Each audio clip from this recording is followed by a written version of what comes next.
अक्सर आपने जनाब को इस डायलॉग के साथ, इस वन लाइनर के साथ देखा होगा, तेरे वास्ते कुछ भी।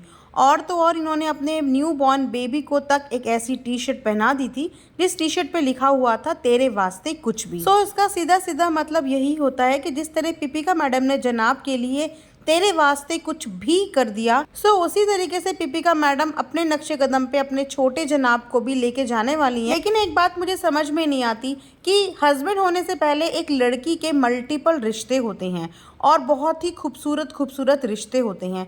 तो कभी भी उन खूबसूरत रिश्तों को प्रायोरिटी ना देते हुए इन मैडम जी ने हमेशा ये लाइन अपने जनाब के लिए ही क्यों मारी है कि तेरे वास्ते सब कुछ जनाब। तो शुरुआत इनकी होती है इनकी शादी के डिसीजन से, क्योंकि ये सब लोग जानते ही हैं कि इनकी शादी के डिसीजन के बाद ही इनके बहुत सारे रिश्ते इनसे दूर हुए, नाराज हुए। क्योंकि अक्सर आपने लोगों को इनके बारे में अमर, अकबर एंड एंथनी बोलते हुए भी सुना होगा। ये मैडम इस चीज़ की एक जीती जागती मिसाल हैं कि कोई भी धर्म अलग नहीं होता, सब धर्मों में प्यार और मोहब्बत होना चाहिए। बहुत अच्छी चीज़ को आपने प्रमोट किया कि कोई भी धर्म अलग नहीं होता। एक हिंदू लड़की एक मुस्लिम फैमिली में भी शादी कर सकती है और एक हिंदू लड़की एक क्रिश्चियन फैमिली में भी शादी कर सकती है। इस चीज़ पे हम लोग कमेंट नहीं करेंगे। ये हर किसी का अपना एक पर्सनल नज़रिया और एक पर्सनल डिसीज़न होता है और हर धर्म की हम यहाँ पे रिस्पेक्ट करेंगे। बट इसके अलावा हर किसी का पॉइंट ऑफ व्यू और हर किसी का सोचने का तरीका एक जैसा नहीं होता। तो कहीं ना कहीं इनकी फैमिली के साथ भी जब इनके ये थॉट्स नहीं मैच किए कि भाई पहले तो एक क्रिश्चियन फैमिली, उसके बाद एक मुस्लिम फैमिली, वहीं पे फैमिली के बीच में आ गई दरार। और उस दरार को मिटाने के लिए मैडम ने क्या किया, तेरे वास्ते कुछ भी जनाब, तो शुरू कर दी अपनी फैमिली की एक ब्लैक इमेज, यानी कि अपने पास की एक ब्लैक इमेज, ताकि लोग इस चीज़ से कनेक्ट कर सके कि इनके इस डिसीज़न के पीछे सिर्फ प्यार था, जो प्यार इन्हें कहीं ना कहीं बचपन में मिला ही नहीं, इनके माता पिता से मिला ही नहीं। तो ये प्यार इन्हें जब जनाब की फैमिली से मिला तो उस प्यार के आगे मैडम को कुछ भी नज़र नहीं आया। तो वहाँ से शुरू हो जाती है अपनी फैमिली के बैक फ्लैश में जाके चीज़ें बतानी, यानी कि मम्मी पापा की नहीं बनती थी, यानी कि मम्मी पापा का सेपरेशन हो गया, यानी कि मैंने मम्मी का प्यार भी नहीं देखा, मैंने पापा का प्यार भी नहीं देखा, यानी कि मैंने बहुत छोटी उम्र से काम करना शुरू कर दिया।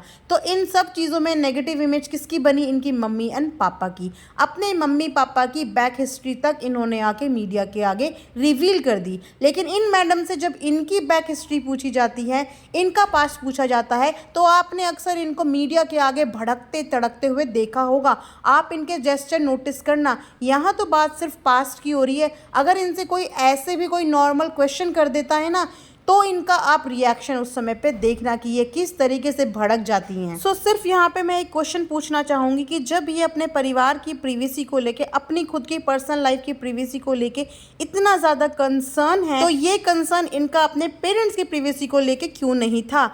क्यों इन्होंने मीडिया में आके कई बार ये इंटरव्यू दिए हैं, कई बार अपनी लाइफ के डार्क सीक्रेट्स बताए हैं, वो भी किससे रिलेटेड, अपने पेरेंट्स की जर्नी से रिलेटेड, अपने पेरेंट्स की ना बनती हुए रिलेशनशिप से रिलेटेड। बस तो उसके बाद तो सिलसिला जैसे शुरू ही हो गया कि तेरे वास्ते कुछ भी जनाब।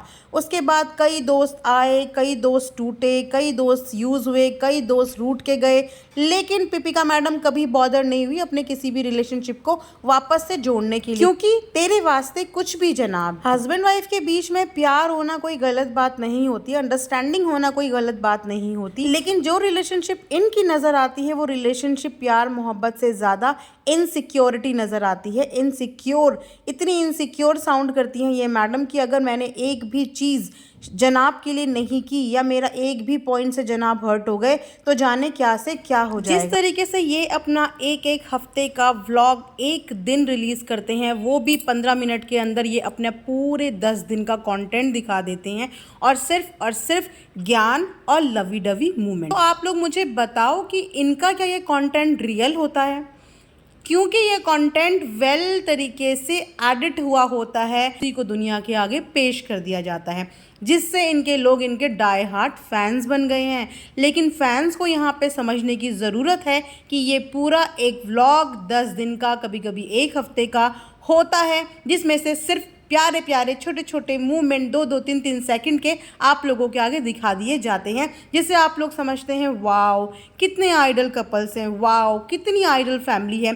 तो तो सॉरी टू से ये कोई आइडल फैमिली नहीं है, ये सिर्फ और सिर्फ एक स्क्रिप्टेड फैमिली है, क्योंकि किसी भी हस्बैंड वाइफ के रिलेशनशिप में इतनी फॉर्मेलिटी नहीं होती जितनी फॉर्मेलिटी इनके व्लॉग्स के अंदर होती है। जी जनाब, जी जनाब, जी मैडम, पिपिका पिपिका ये सब देखने को मिलता है इनके व्लॉग में। तो इनके व्लॉग में कोई रियल कंटेंट होता ही नहीं है। ये मैडम अक्सर बोलती हुई नजर आती है कि मेरी जनाब मेरे गुरूर हैं। अरे गुरूर तो होंगे ही, क्योंकि आपने उनका रियल साइड दिखाया ही कहाँ है। इनके व्लॉग्स ने तो बिग बॉस के शो को तक चैलेंज कर दिया है। हम तो सोचते थे कि बिग बॉस से ज़्यादा एडिटिंग कोई करता ही नहीं है, लेकिन इनके व्लॉग में सिर्फ और सिर्फ दिखाई जाती है एक पॉजिटिव साइड, यानी कि रियल साइड। आज तक इनके घर के किसी भी फैमिली मेम्बर्स की हमें पता ही नहीं है। आप लोग खुद बताना कि इतनी पॉजिटिव, इतनी पोलाइट, बिना किसी झगड़े की, बिना किसी हार्श वर्ड्स की कोई फैमिली होती है? फैमिली में तो अक्सर थालियां बजती हैं, बर्तन बजते हैं, तो इतनी परफेक्ट फैमिली मैंने तो आज तक कभी देखी नहीं। तो अगर आपने ऐसी कोई परफेक्ट फैमिली देखी है तो कमेंट सेक्शन में ज़रूर बताना। तो पिपिका मैडम बिग बॉस से बाकी कुछ लेके आई हो, चाहे ना लेके आई हो, कोई फेम, कोई मूवी, कोई प्रोजेक्ट लेके आई हो, चाहे ना आई हो, लेकिन बिग बॉस के हाउस से एडिटिंग कैसे करते हैं इस बात का ज्ञान लेके तो ज़रूर आई हैं, और इस ज्ञान को बखूबी ये लोग अपने व्लॉग में अप्लाई भी कर रहे हैं। यानी कि नो नेगेटिव इमेज, यानी कि no reality, only script, only content और only positive side. So well friends, ये था मेरा आज का एक रिएक्शन। आई होप कि आप लोगों को पसंद आया होगा। पसंद आया होगा तो please do like, share and subscribe. आप लोग लाइक करना भी भूल जाते हो और सब्सक्राइब करना भी भूल जाते हो। सो मिलते हैं नेक्स्ट रिएक्शन में। Thanks for watching earth mom Dehradun.